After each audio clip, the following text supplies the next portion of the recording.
Previously on What the Flumph. You turn around and you see about 50 feet away from you a Flumph. The Flumph is communicating with you telepathically, and you see this orb of blue and green and sand colors. It's being approached on all sides by a black sludge. We should name it. Oh God. What? I really want to give it the nickname Mr. F. Do you like Mr. F? It glows pink. Yeah! At the side of the road is a decently sized tavern and inn. You see a dwarf sitting at a table, and on either side of the dwarf are two, what's the word I'm looking for? Drunken assholes? Drunken assholes. Leave the dwarf alone! Yeah, leave her alone! Thank you both so much. You didn't have to help, and you did. Where are y'all heading? Waterdeep. Yeah. Would you mind if I tagged along with you? We're going to do a little flashback. Alec, you were in the office of Maple Stonebark 3 months ago. He gets a deathly serious look on his face. My health has been failing me, and not to alarm you, but I think my time is coming to an end. Alec, I have a request. What is it? Alec, I'm sure it has occurred to you at some point. If Ushugg gave us thought, where did Ushugg get it from? Alec, Adelaide, and Ushugg are just outside of the Scaled Skirt, a kobold and dragonborn majority border community outside of Waterdeep. As you're digging up the tea box, Shari thanks you all profusely for helping to make her trip to Waterdeep a safe one, and she runs off saying that if you're ever in the market for gem cutting services, that you can find her in the trade quarter. Mm-hmm. So, you've dug up your box of hibiscus tea, and you've taken a whiff when you hear a voice from above you in the tree. What's that? I look up. Make a perception check, or an investigation, whichever you would prefer. That is a 7. Ooh. So you look up and you don't actually see anyone. You see the full leaves of the tree, and based on hearing a voice, you're pretty sure there's someone up there, but you don't see them. What are you smelling? What's down there? Come out and I will show you. You dare tell the great dragon Zeal to come out? Alec is gonna start walking away. Hey, wait, no! And a little kobold girl hops out of the tree. The kobold girl, upon looking at her, upon noticing it is a kobold and not an immense powerful dragon, Yeah. you know that that's not Zeal. Yeah. Zeal is the first dragon, the first kobold to live long enough to become a dragon, and is the goddess of aspiration. And this is not her. Alec could tell. No, yeah, I figured. Come on, what's in there? And she runs up at you and is trying to like get up on her tippy toes to look into the box. Alec is going to hold the box over his head. Come on! She's jumping, trying to... I need you to say please first. I need you to... Please? Alec will say hibiscus tea leaves. What's hibiscus? It's a thing that you can use to make tea. Can I have some? No. Why not? This is very important sentimental value to me. Money? Not money. You don't want money for it? No. Ushugg has noticed what's happening and is just standing back by the horse, watching with a grin on her face, as the kobold girl continues to try to convince you to part with the tea. Well, what about just a little of it? Can I just have a little? No, I don't know you. I am Zeal. No, you're not. Yes, I am. Prove it. The little girl takes a deep breath in, as if to blow fire on you, and then coughs. Wow, you really are Zeal. So give me some tea. No. Alex Come is going to on. continue to walk away. The kobold girl's gonna keep following you. Where are you walking? Back to the caravan. I'm assuming we are all going to enter together. So you walk over to Ushugg and Adelaide. Are you with Ushugg? Are you watching this? Yeah, What I think is your Adelaide- reaction to this? Adelaide would have been watching. Alec, it looks like you found a dragon there. Apparently I have. She knows how to respect a dragon. I wouldn't want to disrespect the great dragon. I mean... Why, thank you. I will give you a task. Oh, okay. This is a great honor coming from a dragon. Get me that tea. No. Well, come on. I just need a little. I just want to have some tea. I thought dragons liked gold and shiny stuff. Well, but I like tasting things too. I'll tell you what. I will let you smell the tea from the outside of the box. It is a very pungent smell. From the outside? Yes. Okay. From the outside of the box, it's very pungent. You'll get a strong idea of the taste from there. And if you don't like it, then you don't have to have any. If you do like it, I will give you 1 leaf. 2 leaves. Deal. 3 leaves. No, we already Okay, agreed 2 on leaves. 2 leaves. Okay. Let me get a whiff. Alec is going to do some prestidigitation without zeal looking on the top of the box to make it smell like rotberry. Okay, I'm gonna need you to make a stealth check for that. Sleight of hand? Sleight of hand. All right, and I'm going to give myself advantage with Tides of Chaos. Nat 20 to a 23. Oh, I can't smell anything. I think you're gonna need to have to open the box. No, it clearly smells bad for you. No, I don't smell it. I need to see it. No. You got The kobold runs back to the tree, takes a deep breath a couple of times, and then turns back to you, keeping her distance. While she runs away, Alec is just going to turn to Ushugg and say, "Let's keep moving." Yeah, this was a nice laugh, but yeah, we got somewhere to be. And the caravan begins moving towards and through the scaled skirt. Where's Mr. F? The Flumph seems reluctant to head further into the scaled skirt. It seems much like it did when you were stopped at the inn on the side of the road, that it just doesn't like to get too close to large numbers of people.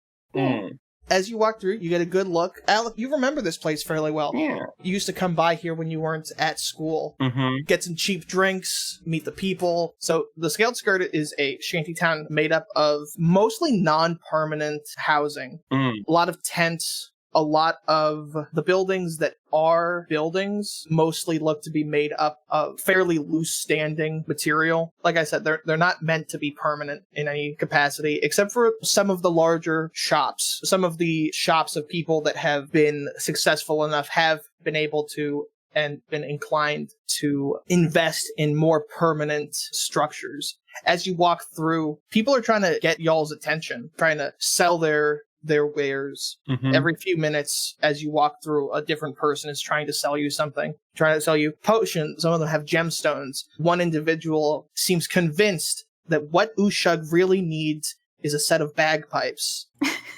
I don't know, Ushugg. I think you should try and play the bagpipes. Do you really think so? Honestly, I would love to see that, but I don't think you should buy them.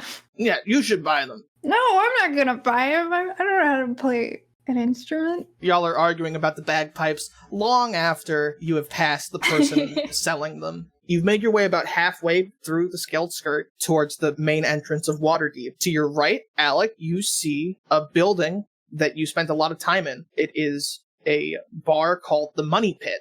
Yeah. One of your friends, a small yellow kobold named Ramon, was the bartender there, and was a good ear to listen to, was a good shoulder to talk to, was a good, what am I trying to say? Good shoulder to lean on? A confidant? Was a good shoulder to lean on, a good confidant, a good listener as you were making the decision as to whether or not you would be able to stay in Waterdeep, stay at the school. And Adelaide, Alec is looking at this building, reminiscing. You're still looking around because you have no attachment to any of the establishments in the Scaled Skirt. You've never been here before. And you see a crowd of mostly kobolds and some dragonborn surrounding 2 halflings. Oh. One of the halflings is stood on a sort of soapbox and is proselytizing something to the kobolds, who, whatever he is talking about, they're into it. And are we still, traveling all together? Yeah, y'all are still all right next to each other. Can I, veer off a little bit and try and hear what he's saying? Yeah, of course. You separate yourself from Ushugg and Alec and the horse, and you hear this halfling talking about how you don't quite get the name of the organization that he seems to work for. He's already past that point, but he's talking about how after a trial period of working for them, they'll be able to make it possible for kobolds and dragonborn to bypass the ward protecting the city. There are a few people in the crowd as you get closer who are like, this is bullshit. This guy is completely full of it. He's just looking to exploit us for cheap labor under the promise of getting us into the city where we can really like make our fortunes. Mm-hmm. It's never going to happen. And the halfling actually hears one of these and stops what he's saying, points at them. You're wrong. Absolutely it can happen. I can't tell you how.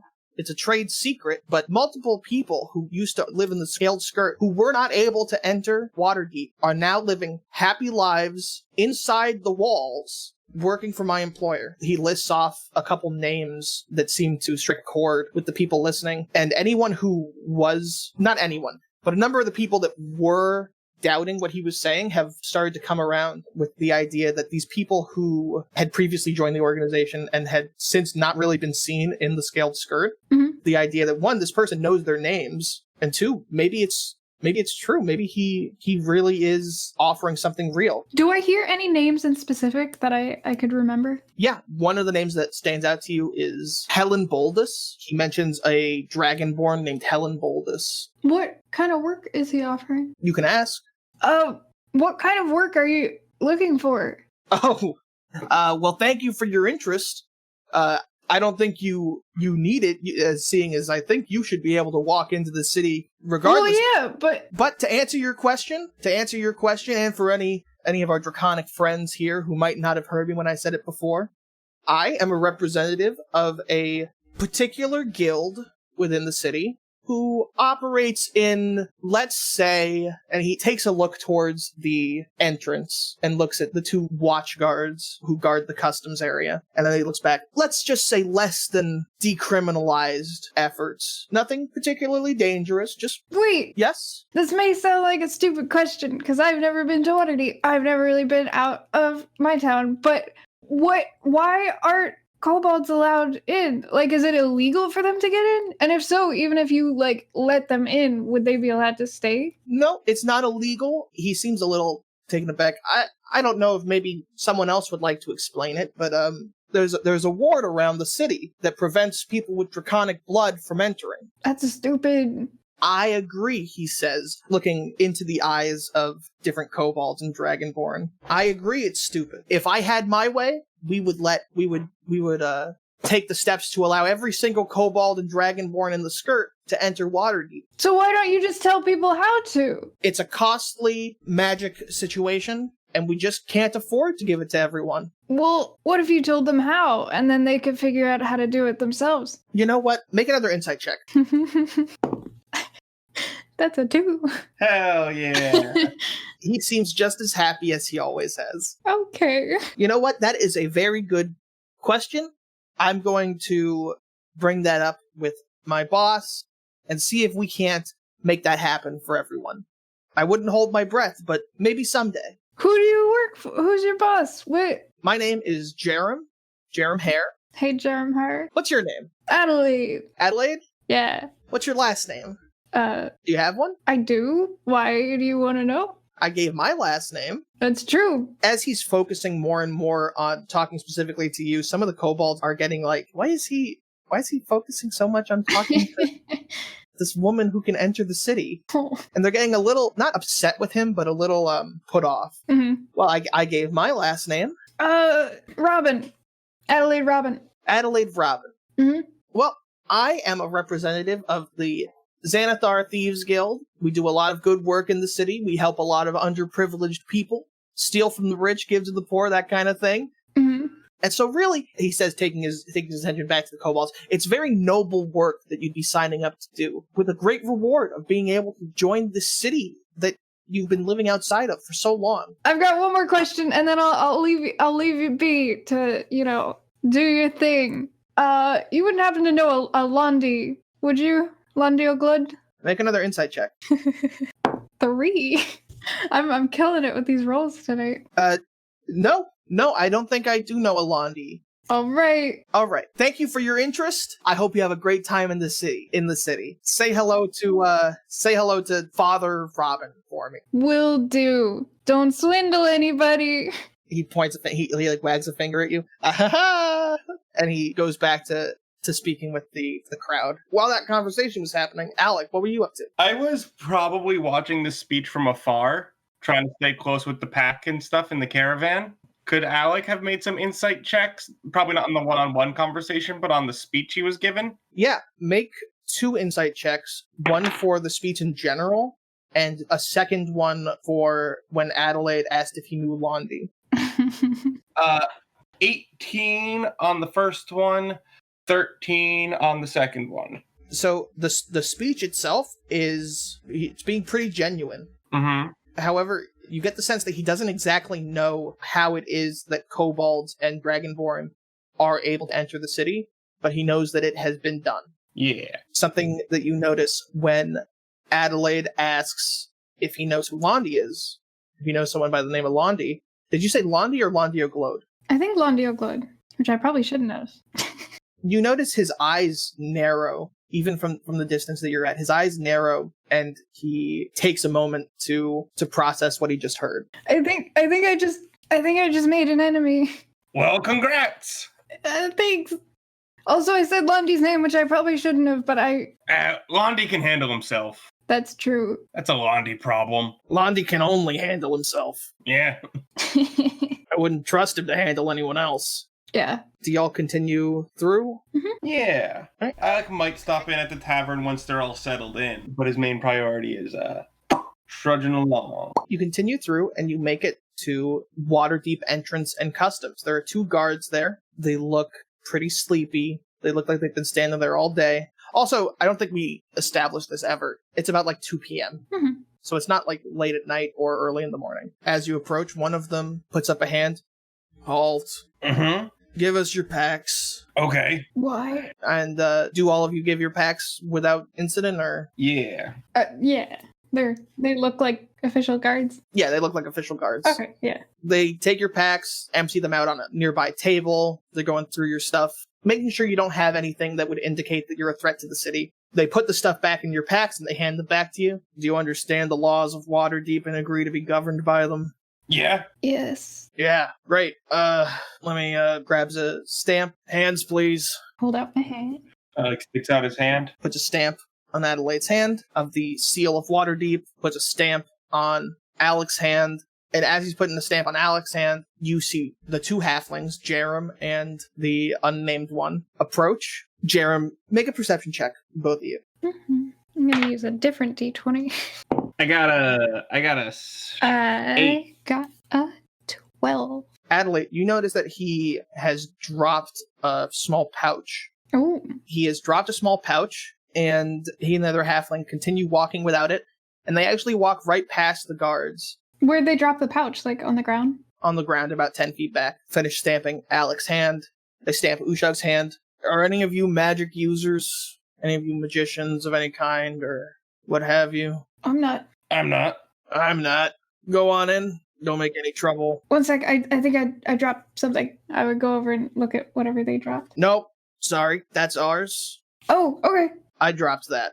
No, those 2 guys dropped it. No, I dropped that. Okay. You dropped that. I did. Mm-hmm. He walks 10 feet, picks it up, opens it, gives it a little jingle. Seems like there's coins in there. And then he comes back. All right. Head on along.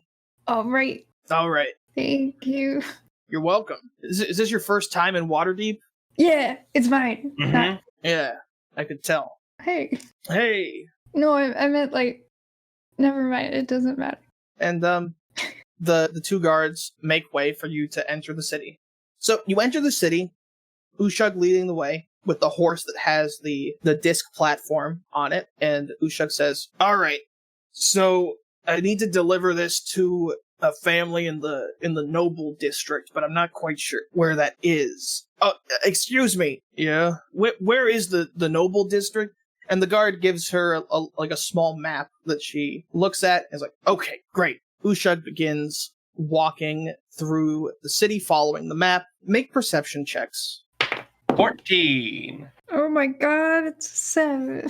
So you're both walking through the city with Ushugg, and this initial area initial housing area that the city opens up into does not seem especially different from the shantytown outside. Yes, all of the buildings are permanent. They're made of stone and mortar and like cement and that type of thing. But it doesn't seem like the quality of life is actually that much better. You come to a gate, a long gate separates this district from the one nearby, and looking past it, you see that the houses there are all much nicer. The divide between the rich and the poor is so stark and sudden that it takes Adelaide and Ushugg back a little. Alec, who has been here before and knows the city quite well, is not surprised by Waterdeep's social structure. But you begin moving through this much more well-to-do neighborhood, and it's not especially long before you get to another gate. You find yourself in an even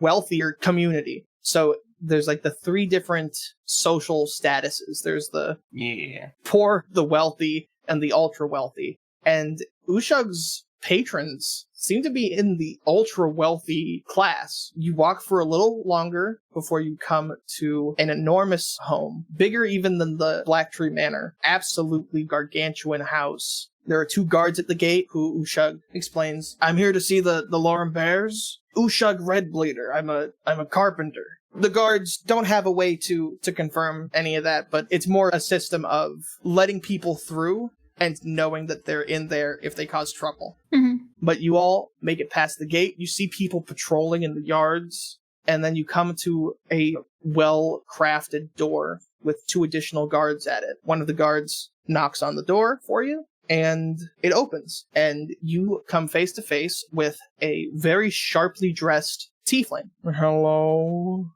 Hello? And he looks at Ushugg, looks at Alec, looks at Adelaide. Alec will give Ushugg a little nudge. Yes, I'm Ushugg Redbleeder.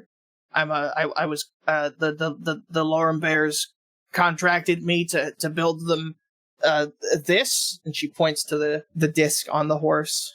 If you will please wait just a moment. And he shuts the door again.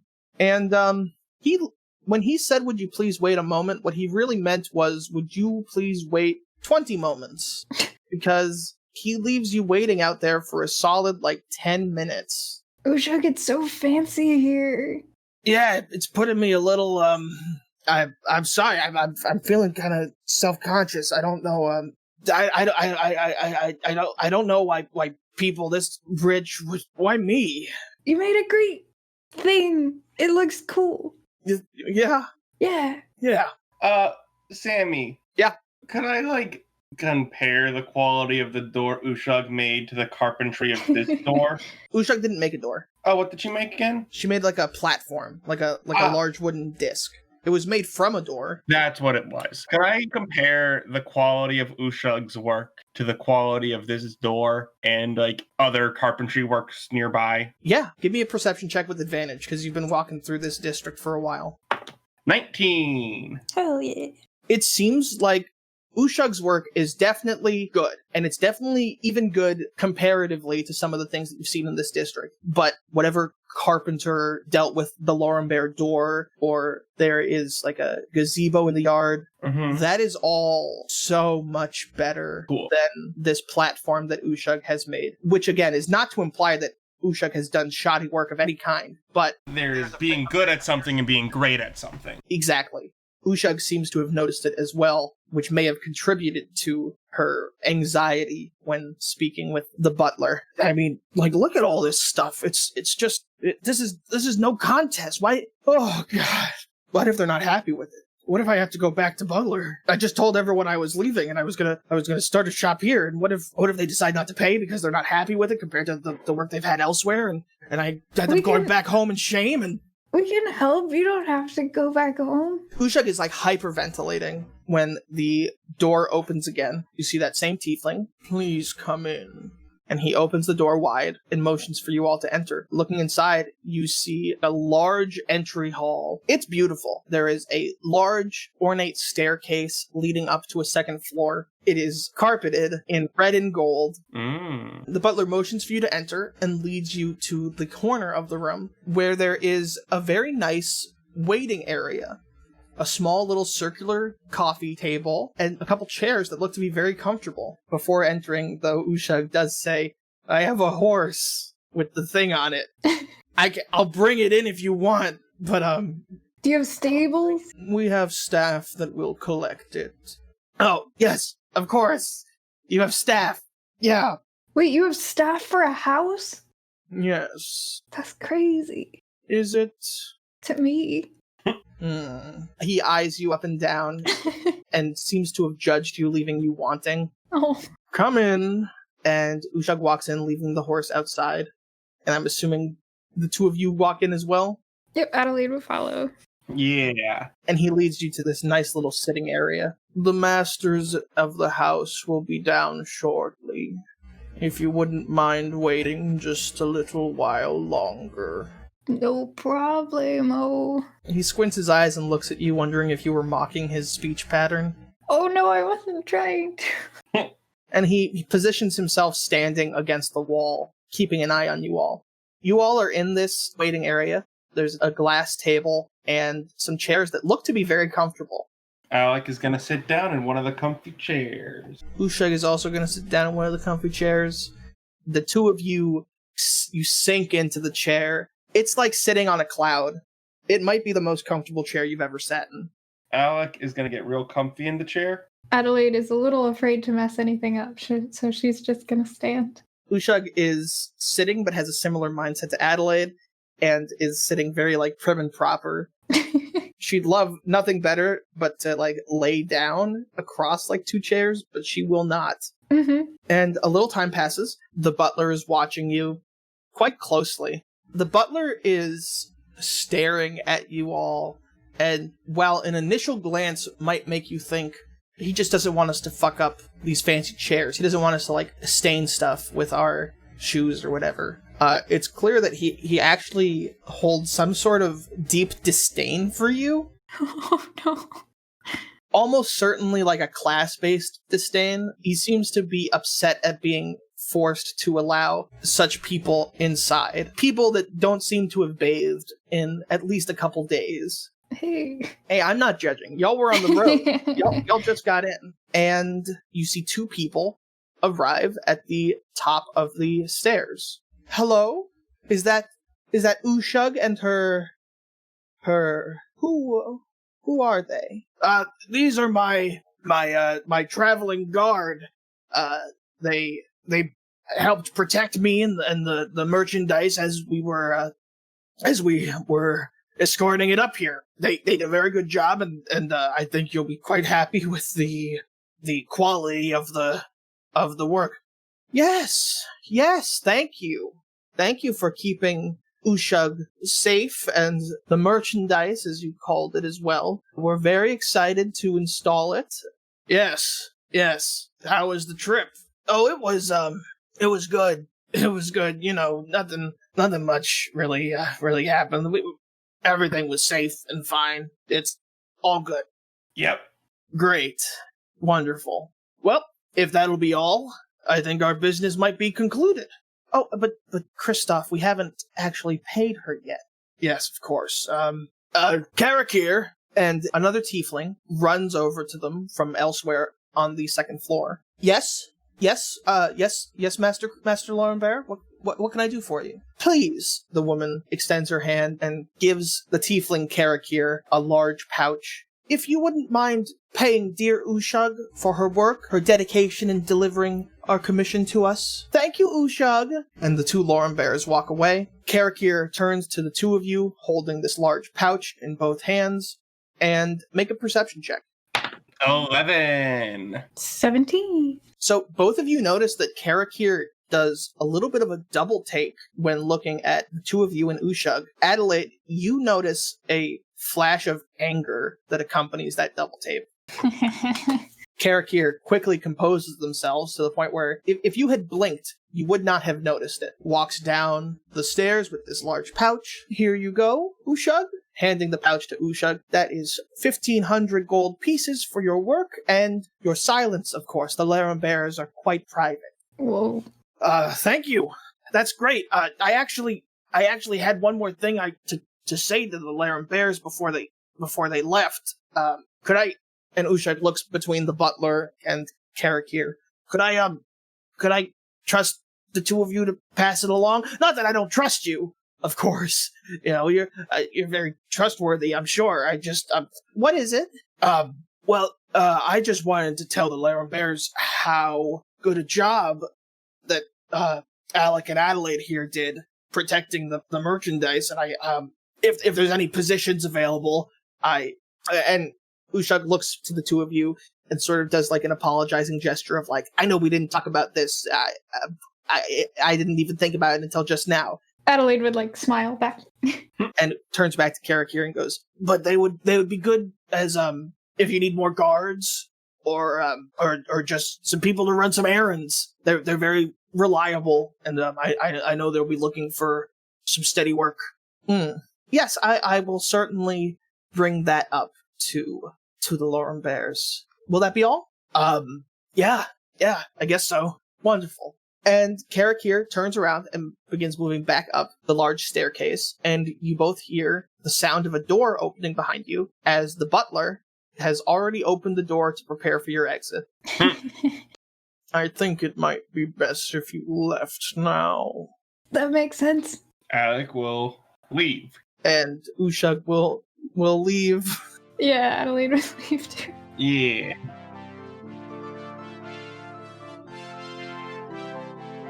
Hey everyone, I hope you're as excited to be visiting Waterdeep as I am. I think once we get further into the podcast and have a greater understanding of what its overarching story is and what themes it's bringing to the table, I think this will be the clear demarcation of ending the prologue and beginning Act 1.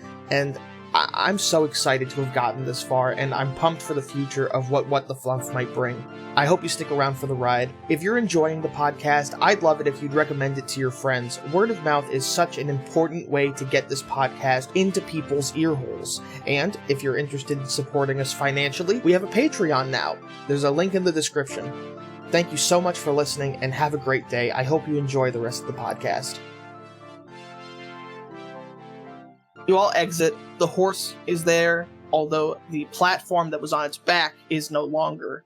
Ushugg climbs up top of it. Oh, Ushugg? I feel so much better now that that's over with. It went better than I don't know why I was so worried. Hey, Ushugg? Yeah?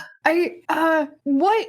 I know you don't want to tell us what that was, but I'm really curious because I thought you were just like, I don't know, making like something for the floor or something.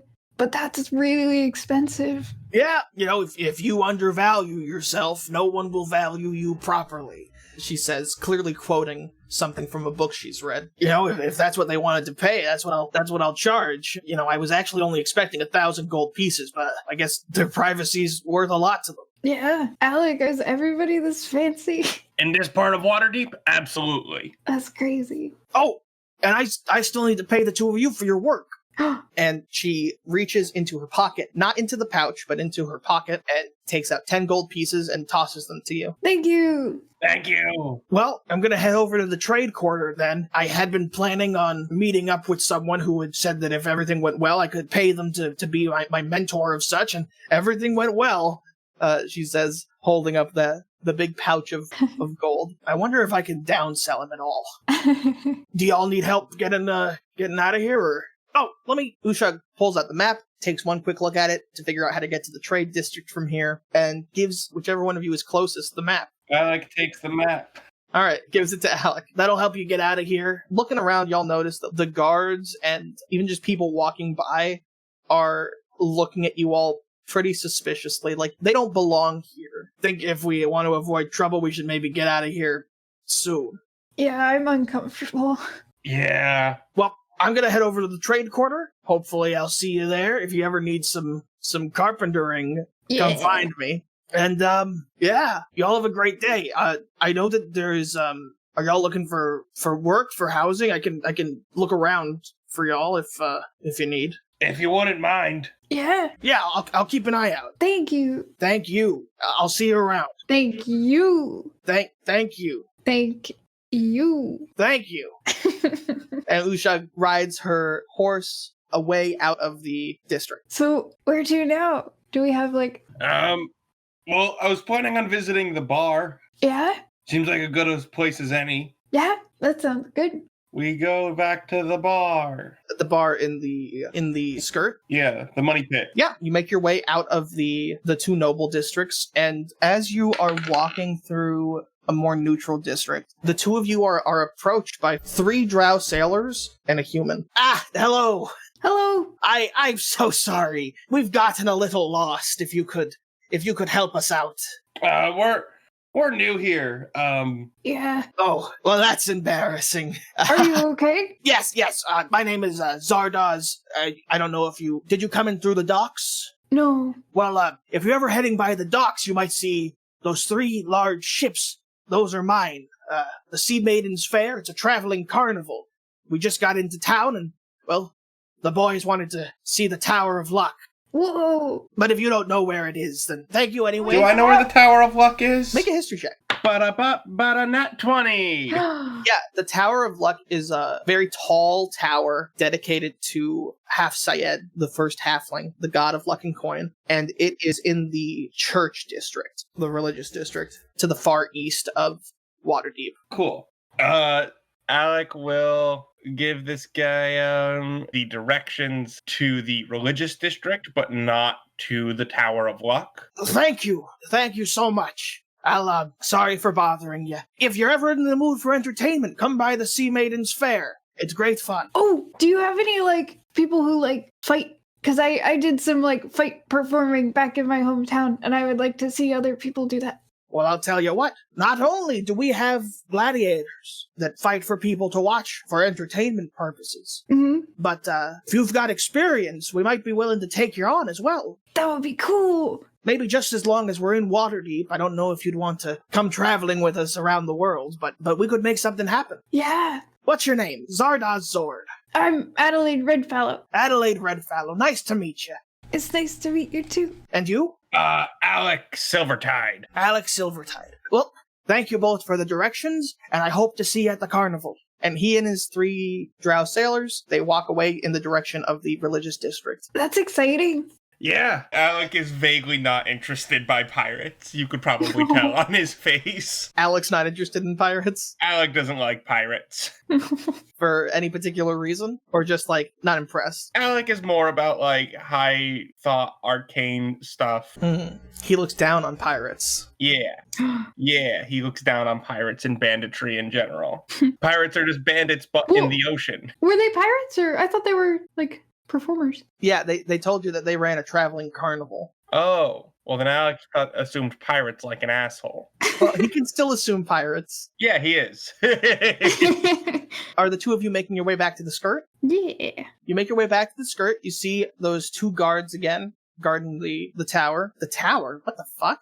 Guarding the entrance to Waterdeep. Things have died down a little. There are less people in the main path as there were before, in large part due to the fact that there is no longer somebody holding a large discussion. And you make your way to the money pit, which is where you were going, right? I don't want to force y'all to go somewhere that you weren't going. Yeah. The money pit is one of those permanent buildings. Yeah. It's more in line with the type of buildings that you would see in Waterdeep. The money pit is technically not the full title. It is technically called, as you can read on the sign, Peyton Winegold's Money Pit, who is the owner, but importantly not operator of the Money Pit. Walking inside, you see that a lot of the kobolds and dragonborn that were on the street before have now come in here. They're sitting at tables, sitting at the bar. Let's see, what's this place's? They're drinking beer and soup. Some people you see are mixing the two together and just guzzling it all down as a quick in and out. Fucking vile. Oh my god.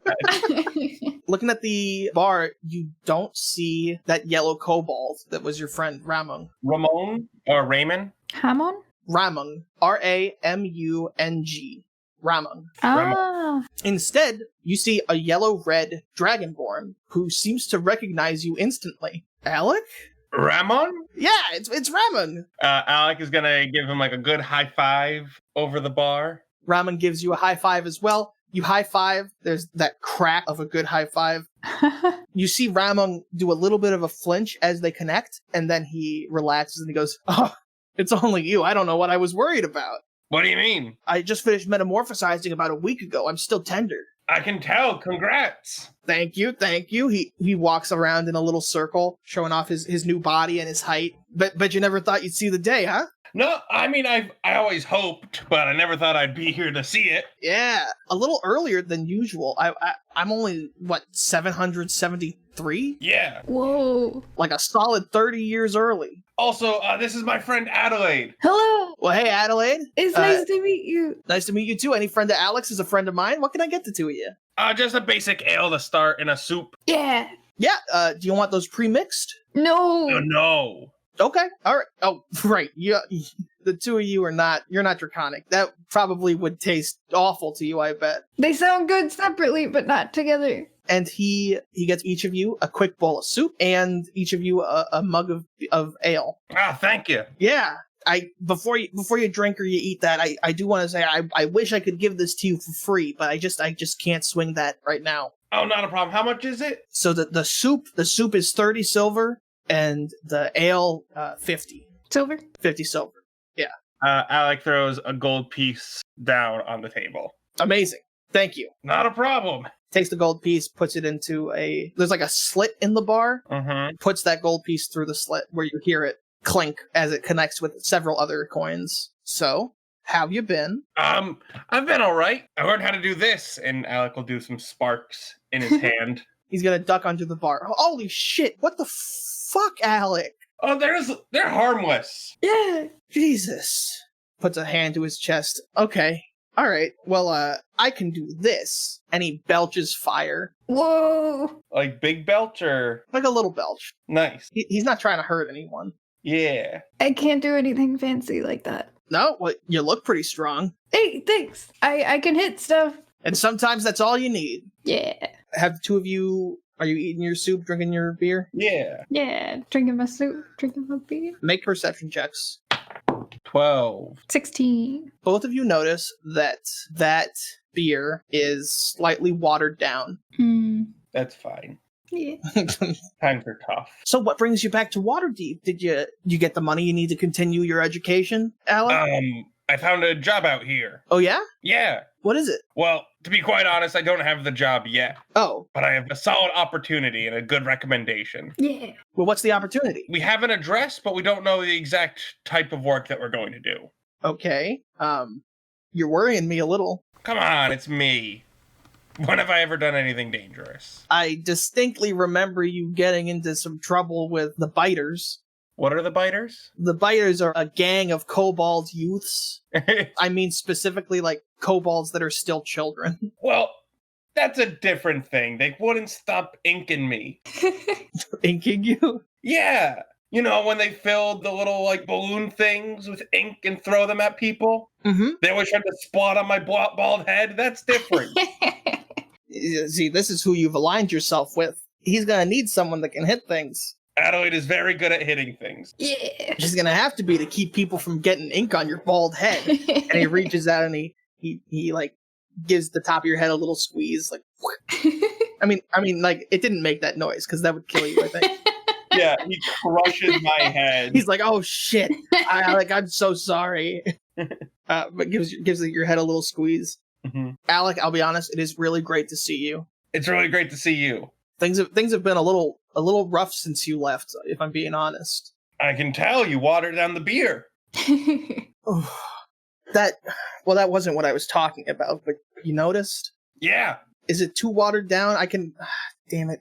Do you think other people are going to notice? Other people will definitely notice and be less nice than us about it. Ah, fuck. Okay, I'll have to bring that up with Peyton. But what's hurting right now? Well, Weingold is making me water down the beer. He's fucking... It doesn't matter if we consistently make money. It has to be more. This fucking guy. I metamorphosized a week ago, and I'm already back at work. Well, what do you want us to do about it? It's clear that he's pretty frustrated. Well, I mean, with that, there's nothing you can do about it. I mean, there's probably nothing you can do about any of it. There's a fucking war going on in the city right now. There it is? Yeah. Why? I don't know if you saw it when you were outside. I don't know if he even came by today. But lately, there's been a lot of Xanathar people coming in through the skirt. Yeah. Trying to get these poor kids that don't know any better to sign up some adults too, people that are just desperate to not be in the skirt anymore, people that are desperate to try to make something of themselves in the city. Do you know if it's real? Like, do they really know how to do that? Like, get through? I don't know. I couldn't say. Because if there is, I feel like we should just tell people how. I mean, yeah, he gestures to himself and his scales, and it's like, I agree. But, like, that's not even really the problem. The problem is that Xanathar is at war right now with the Zentarim. Can I do a history check on the Zentarim? You don't even need to make a history check. The Zentarim are a mercenary group in Waterdeep, founded about 40 years ago by a former Open Lord. They're also known as the Black Network, and they're a mercenary organization. Xanathar and the Zentarim are at war right now, and it'd be one thing if it was sticking to Waterdeep. If it was sticking to inside Waterdeep, I'll be honest, like, I'm sure there's plenty of good folk in Waterdeep. Like you, Alec. You're great. I don't want anything bad to happen to you. But honestly, like, if the blood flows in Waterdeep, I'm not gonna talk. Ooh. But the thing is, what?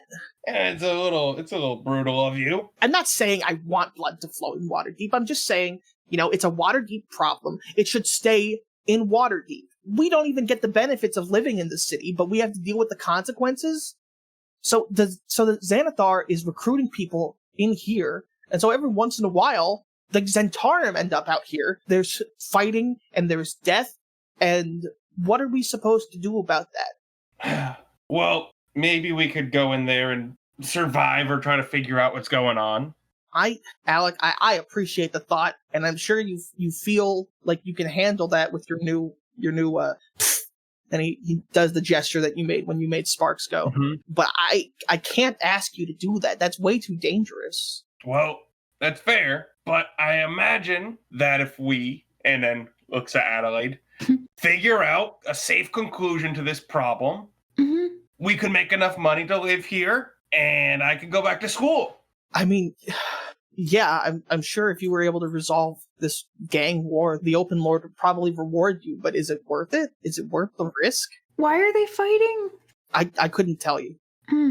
I don't even know. I think Xanathar started it, to be honest, but it could be anything. I mean, why would... It just doesn't make a whole lot of sense to me. The Black Network has been doing good business. Why would they suddenly be acting like a common street gang going to war with Xanathar? I just don't get it. Yeah, seems a bit odd. Anyway, I'm sorry. I brought you down a little, but No, I mean, it's good to know what's going on before we get into the city. Yeah. But that's where how things have been since you left. I blame you. No, I don't. I would be surprised if you did. Anyway, we should probably head into the city and find some lodging for the night. Yeah, thank you for the soup and the beer. Yeah, of course. Thank you for the gold and for the forewarning about I should water down slightly less. Slightly less? Significantly less? Slightly? Beer's always better when it's not watered down, but also if you need to, slightly less. Okay, slightly less. Thank you. Good to see you again, Alec. Good to meet you, Adelaide. Yeah, it's good to meet you too. Don't be a stranger. Come back by sometime. Yeah. And he gives his goodbyes and gets back to work. I think we would head back out. You're heading back into the city? Yeah. Are y'all wandering around looking for rooms for rent? Or are y'all going to one of the contacts that Londi recommended? I think I don't really want to work with the Thieves Guild. It might be helpful to, get to know them if we're gonna try and figure out what's going on. But Lundy also said there's a place called the Twinkling Eye Tavern that usually has, good contacts if we want to try there. But also if we want to look for a place to sleep, that's good too. No, I trust your idea. Do you know where the Twinkling Eye Tavern is? Can I make a history check? Yeah, make a history check. Fuck. 5. While you've never been to the Twinkling Eye Tavern and you don't know specifically where it is, it probably is not a bad guess that it is in the Trade District.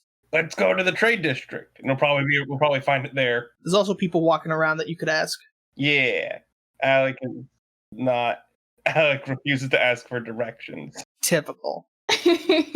You make your way to the Trade District following your map, and it takes a good chunk of looking around and refusing to ask for directions. But it is evening, about 6:30, the sun is setting, when you see the Twinkling Eye Tavern.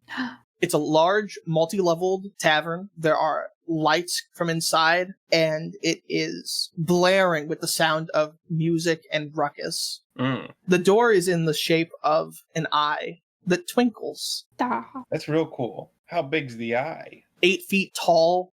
It's like a big circular door, sort of like a hobbit would have in like the Shire. Nice. It looks like an eye, and when you look at it, you don't see any handles or anything. How do we open it? Alec is gonna try to push it. Your hand goes through the door. Oh, shoot. Well, there we go. Alec is gonna walk through. Adelaide would step through too. And you both walk through this eye-shaped illusory door into the rough and tumble crowd of the Twinkling Eye Tavern.